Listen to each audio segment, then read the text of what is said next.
Hi අද මං කියලා දෙන්න යන්නේ හාල් මැස කුඩු එක ගෙදරදීම හදාගන්න විදිහක් ගැන.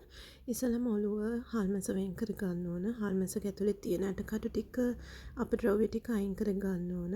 ඊට පස්සේ හොඳට පිරිසිදු කරගන්න 3-4 පාරක්ම උණු වතුරෙනුත් එක්ක. හේතුව ලුණු තියෙන්න බෑ. චුටි බබාලට දෙන්න බෑ ලුණු. ඊට පස්සේ අවුවේ වේලනවා නම් ඔයාට වේලන්න පුළුවන්, නැත්නම් අවන් එකක් තියෙනවා නම් හීට් කරගන්න පුළුවන්.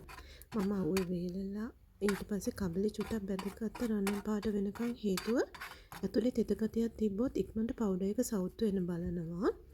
ඊට පස්සේ බ්ලෙන්ඩ් කරගන්න ඕන. ඒකත් 3-4 පාරක්ම බ්ලෙන්ඩ් කරගන්න පවුඩර් එකක් වෙනකම්. නැත්තම් බබාට කන්න දෙනකොට ඒක චුට්ටක් ගිලින්න අපහසුයක් වෙන නිසා. ඊට පස්සේ ඔයා හදන පෝෂණ බතට මේක ඇඩ් කරගන්න පුළුවන්. හැබැයි අම්ම සැලකිලිමත් වෙන්න ඕනි. හාල් මැසු කියන්නේ කැල්සියම් බහුල දෙයක්.